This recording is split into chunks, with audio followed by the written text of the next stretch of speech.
Oh, glória a Deus, Cristino. E peço que toda a igreja louve a Deus comigo. Glória, glória, glória, glória, glória.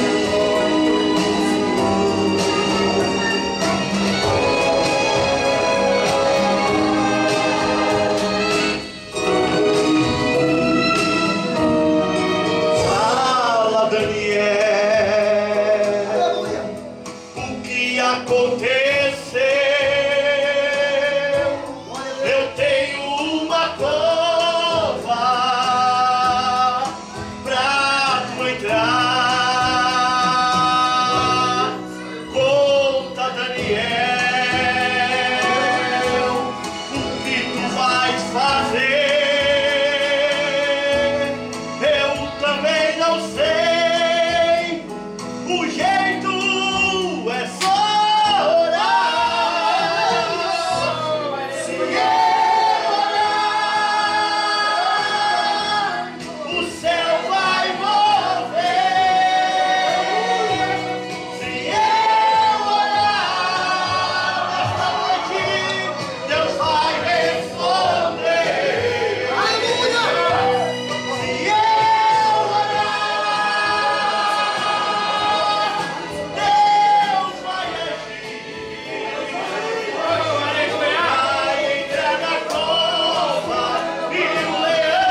fosse deitar. Durante essa cama o leão vai jejuar. Calma, Daniel, eu estou aqui. Se você tiver com sono, Daniel pode dormir. Aí tem travesseiro deita em cima do leão. Durante aquela noite foi sua glória e o céu.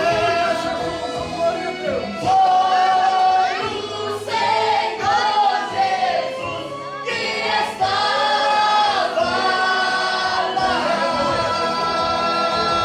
Aleluia! Calma, Daniel, eu sou o Senhor, não tenha medo não. O leão lhe escutou, eu ordenei a ele para que fosse se deitar. Durante esta cama o leão vai lhe chuvar. Calma, Daniel, eu estou aqui. Se você tiver com sono, Daniel pode dormir. Aí tem travesseiro feito em cima do leão. Durante aquela noite foi sua glória e o céu. Foi o Senhor Jesus que estava lá. Foi o Senhor Jesus que estava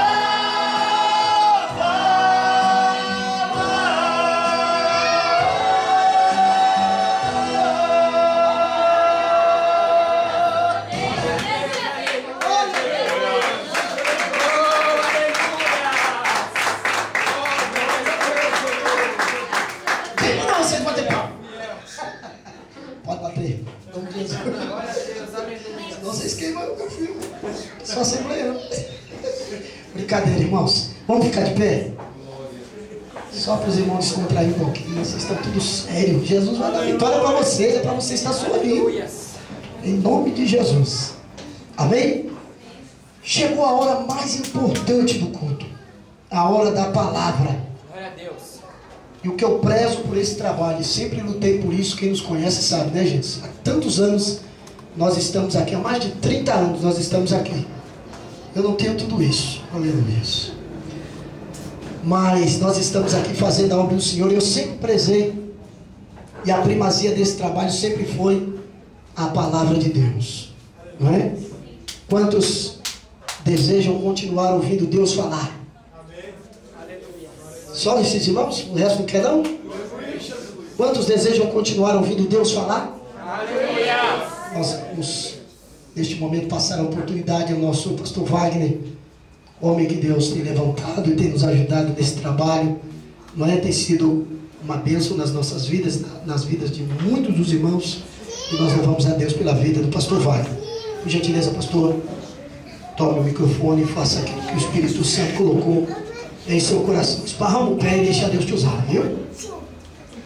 Aleluia. Quero saudar a igreja na paz do Senhor. Amém. Aproveitando que você está em pé, mas vamos abrir a nossa Bíblia no livro de Êxodo, capítulo de número 3. Livro de Êxodo, capítulo de número 3. Glorificado seja o nome do Senhor por mais esta grande e importante oportunidade que Ele nos dá. Aleluia. Como o pastor Davi tem falado, esse lugar é uma fonte. Esse lugar é uma benção. Plena segunda-feira eu me maravilho em ver tantos pastores, né, reunidos, buscando a presença do Senhor. Isso é maravilhoso. Êxodo, capítulo de número 3. Quero ler do primeiro versículo ao versículo de número 7, com a amada igreja, onde assim nos diz a palavra do Senhor. E apacentava Moisés o rebanho de Jetro, seu sogro, sacerdote em Midian, e levou o rebanho atrás do deserto e veio ao monte de Deus, a Horebe. E apareceu-lhe o anjo do Senhor, uma chama de fogo do meio de uma sarça. E olhou, e eis que a sarça ardia no fogo, e a sarça não se consumia. E Moisés disse: agora me virarei para lá e verei esta grande visão, porque a sarça se não queima. E vendo o Senhor que se virara para lá a ver, bradou Deus a ele no meio da sarça e disse: Moisés, Moisés. E ele disse: eis-me aqui. E disse: não te chegues para cá, tira os teus sapatos dos teus pés, porque o lugar em que tu estás é terra santa. Disse mais: eu sou o Deus de teu pai, o Deus de Abraão, o Deus de Isaque e o Deus de Jacó. E Moisés encobriu o seu rosto, porque temeu olhar para Deus. E disse o Senhor: tenho visto atentamente a aflição do meu povo que está no Egito, e tenho ouvido o seu clamor por causa dos seus exatores, porque conheci as suas dores. Amém. Podemos assentar, queridos. Palavra de Deus no livro de Apocalipse, capítulo 3, versículo 13, nos diz que quem tem ouvidos ouça o que o Espírito diz às igrejas. Aos Hebreus, capítulo 3, versículo 7 e 8, a Bíblia relata: portanto, como diz o Espírito Santo, se ouvirdes hoje a sua voz, não endureçai os vossos corações. Tiago 22, sede, pois, cumpridores da palavra, e não somente ouvintes, enganando-vos com falso discurso. E se houver alguém enfermo em nosso meio, desde já o Senhor libera a sua palavra, no Salmo 107, o verso 20, dizendo: o Senhor enviou a sua palavra e os sarou, e os livrou da destruição. Hora da palavra é hora do sobrenatural, do milagre do Senhor, do Todo-Poderoso. Esta campanha, como o pastor Davi tem falado, o Senhor tem manifestado a sua glória, a sua presença. O Senhor tem operado maravilhas, porque nós sempre estamos aqui reunidos e unidos no nome de Jesus, no nome sobre todo nome. Essa campanha está firmada em um questionamento feito pelo povo de Israel, um povo que havia sido tremendamente abençoado por Deus, mas mesmo assim, em um momento de ingratidão, em um momento de talvez esquecimento, eles perguntam: poderia o Senhor preparar uma mesa no deserto? E olha que eles já tinham experimentado milagres tremendos, absurdos, terríveis no meio dos viventes. Mas mesmo assim este questionamento foi levantado. E nós vemos nesta leitura, querido, alguns pontos interessantes. Primeiro, eu aprendo de imediato, querido, que deserto é lugar de encontro com Deus. Nos diz a palavra que Moisés foi levado pelo deserto, e quando ele chega naquele lugar, ele contempla a presença do anjo do Senhor no meio da sarça. Aquela visão chama a atenção dele, porque ele via que o fogo estava aceso, mas a sarça não se consumia. E do meio daquela sarça o Senhor se manifesta para Moisés e começa a falar com Moisés. Eu aprendo que deserto é lugar que Deus se manifesta. Deserto é lugar onde o Senhor se manifesta com o seu sobrenatural.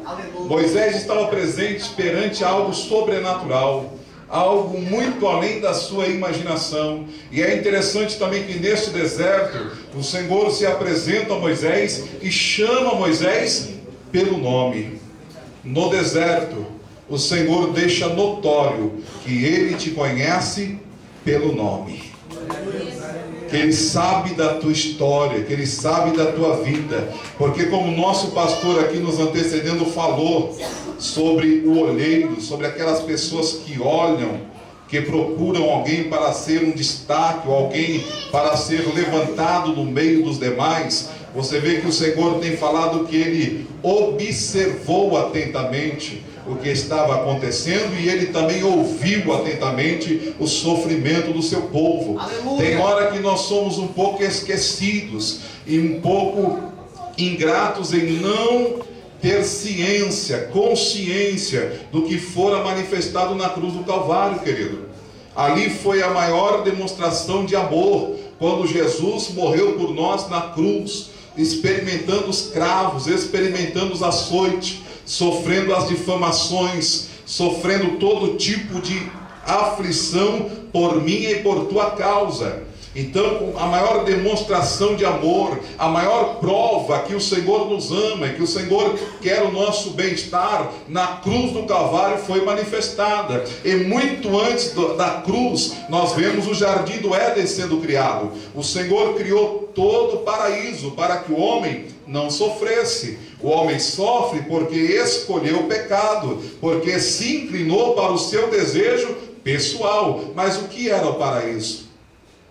Senão a maior demonstração de amor de Deus para a sua criação.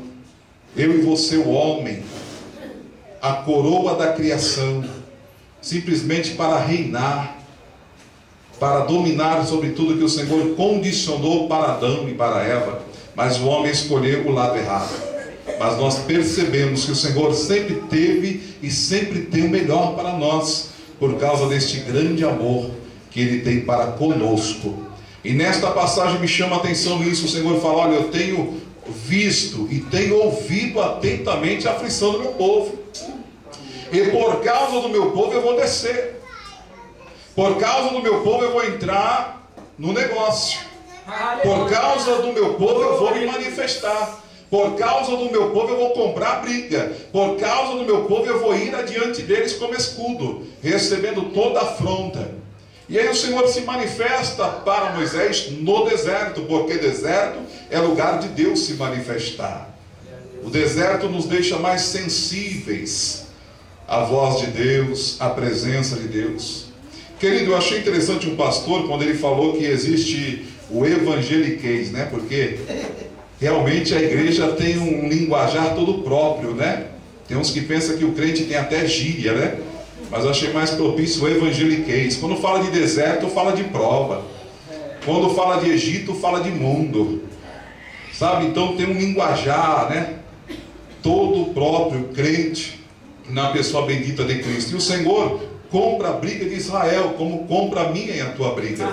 E o Senhor está ali disposto a pelejar por eles, a estar com eles no deserto, em todas as situações que eles pudessem estar experimentando. E o Senhor fala: olha, eu tenho visto, eu tenho ouvido atentamente a aflição do meu povo. Eu quero ser objetivo e falar da nossa vida no deserto com Deus. Nós no deserto com Deus. E por que desta mensagem? Porque tem desertos, querido, que nós passamos só, porque são desertos que nós procuramos, porque são desertos que não tem nada a ver com Deus provando, são desertos que não tem nada a ver com a alfabetização de Jeová, não tem nada a ver com o preparatório de Deus para a vida do cristão, mas são desertos e provas que nós mesmos buscamos. Abra sua Bíblia em Êxodo 10, 24. Êxodo 10, 24 nos fala algo interessante. Êxodo capítulo 10, versículo 24 fala de uma estratégia do diabo, usando a figura de Faraó, que figurado representa o nosso inimigo. Olha uma das estratégias do adversário. Êxodo 10, 24. Então Faraó chamou a Moisés e disse: ide, servi ao Senhor, somente fiquem vossas ovelhas e vossas vacas, vão também convosco as vossas crianças. Abra sua Bíblia em Jó capítulo 1. Glorificado seja o nome do Senhor. Aleluia, Deus. Jó capítulo de número 1. O Senhor deixa o inimigo vir sobre a vida de Jó, porque o Senhor confiava na fidelidade de Jó. Mas eu aprendo algo nesta represária sobre a vida de Jó. Jó, capítulo 1, versículo 14 ao 15.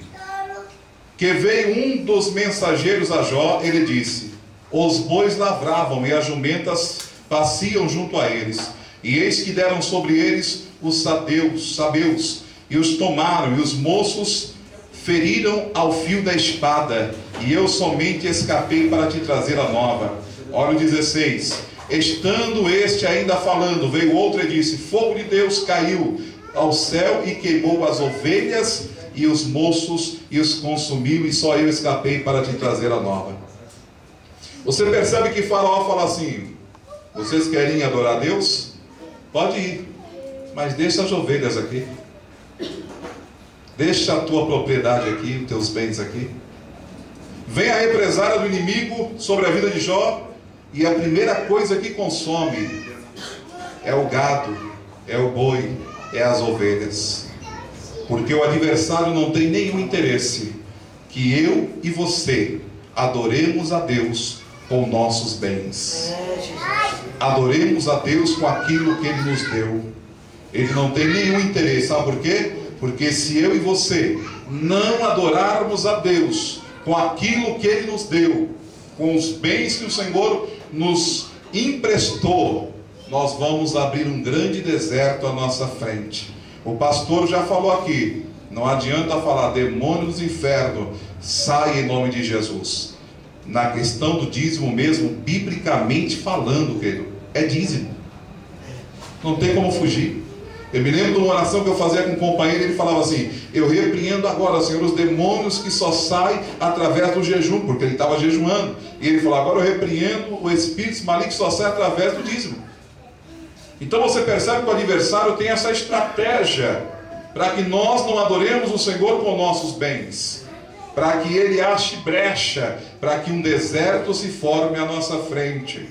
E tem deserto que não tem nada a ver com Deus.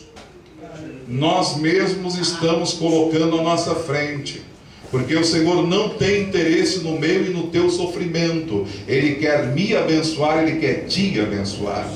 E me chama a atenção uma visão da Bíblia, lá no povo de Israel, ainda em Êxodo, porque diz que o Senhor preparou para o povo de Israel o maná de cada dia. Não era para guardar, era para se alimentar com o do dia, e no outro dia Deus estaria provendo novamente. Sabe o que me chamou a atenção nisso? O maná de cada dia é um cuidado diário de Deus. Há uma diferença da gente fazer uma compra, encher o celeiro e todo dia ir usufruindo daquilo. Mas eu vejo o nosso Senhor tão zeloso que, se como a cada dia, querido, Ele fosse estar disposto a preparar para nós o de cada dia. É o maná de cada dia, porque eu posso te afirmar que todo santo dia o Senhor está preocupado com a nossa vida. Todo santo dia, querido, Deus quer se manifestar sobre a nossa vida, porque Ele não tem interesse na minha e na tua escravidão. Ele ouviu atentamente a aflição do povo e Ele falou: vou descer, vou suprir a necessidade deles. E Ele queria acabar com o sofrimento deles. Diz que as vestes do povo de Israel não se rasgavam, o sapato não apertava, era milagre puro. E onde estava acontecendo esses milagres? No deserto. Era no deserto que Deus estava operando. Porque quando Deus se manifesta para Moisés no meio da sarça e no deserto, Ele quer deixar claro para Moisés a grandeza dele. Olha, Moisés, eu sou Deus que se manifesta no deserto. E Ele se manifesta e fala: eu sou, está no negócio. Só que me chama a atenção que a preocupação de Moisés não foi: quando eu estiver perante Faraó, eu vou ir em nome de quem? Não foi essa a preocupação dele. A preocupação dele foi: quando eu estiver perante o teu povo, eu vou dizer que estou em nome de quem? Aí ele fala: diga que o eu sou está no negócio. Porque eu vou dizer uma coisa: o diabo já sabe quem é teu Deus. Agora quem precisa saber quem é o nosso Deus sou eu e você. Aleluia. O diabo já sabe a grandeza de Deus, já sabe que quando Ele fala, Ele tem que obedecer. Só que eu e você ainda não estamos identificando a grandeza e a plenitude do nosso Deus. Ele é Deus que no deserto é Deus, Ele é Deus que no vale é Deus, Ele é Deus que na cova é Deus, Ele é Deus que na fornalha é Deus, Ele é Deus. Glória a Deus. Êxodo 13, capítulo 17 e 18. Êxodo 13, 17 e 18 diz assim: aconteceu que quando o faraó deixou ir o povo, Deus não os levou pelo caminho da terra dos filisteus, que estava mais perto. Porque Deus disse, para que porventura o povo não se arrependa vendo a guerra e torne ao Egito. Mas Deus fez rodear o povo pelo caminho do deserto, perto do Mar Vermelho, e subiram os filhos de Israel da terra do Egito armados. O Senhor é Deus que nos conduz por este deserto pelo caminho mais seguro, embora pareça o caminho mais longo. E o Senhor deixou claro porque não levou pelo caminho mais curto. O caminho mais curto ia levar eles à presença de guerra. E eles vendo a guerra, eles iam se desanimar. Só que eu te garanto que tem muito crente pegando o caminho mais curto. E nessa brincadeira, sabe o que eles encontram? Um deserto que não foi provido por Deus. Um deserto que eles mesmos procurou. E tem muitos que querem ensinar a Deus, mas Senhor, olha, tem uma pingalinha aqui, Senhor. É só passar a pingalinha, estou na bênção. Aí Jeová fala, não filho, vem por aqui. Aleluia. O que eu conheço de obreiro que procurou o caminho mais curto e até hoje está no deserto, não é brincadeira. O que eu conheço de moça e de moço que procurou o caminho mais curto e até hoje está na prova, não é brincadeira. Então aprenda que neste deserto você só vai ser abençoado se andar pelo caminho que Deus está determinando para você andar. Aleluia. Não queira pegar atalho, não queira andar por caminhos que Deus não está sinalizando. Embora pareça o caminho mais curto, o caminho mais lógico a seguir na nossa ótica humana, anda pelo caminho de Deus. Aleluia. É o melhor caminho. Graças a Deus. Pode até demorar, mas te garanto que quando acontecer a bênção, vai ser bênção para valer. Vai ser algo vindo do trono de Deus. Maravilha. O caminho mais curto nem sempre é o mais viável. Não busque atalho, diz o Senhor para você neste dia. Nós vimos a palavra que havia na presença do povo de Deus no deserto. De dia, a coluna de nuvem. De noite, a coluna de fogo. E nos diz a palavra que nunca se apartava da frente deles a coluna de nuvem de dia e a coluna de fogo à noite. Oh, glória. No deserto com Deus, querido, você usufrui da presença dele 24 horas. É mesmo. Deus, aleluia. Tem muita gente pensando que Deus é o Deus só do dia. Ele vai na empresa, deixa o currículo. Aí a mulher fala para ele assim, olha, a gente te liga ainda hoje, viu? Até antes das 6 horas a gente liga. Daqui a pouco das 6:01, pastor Nelson. Ele já fala...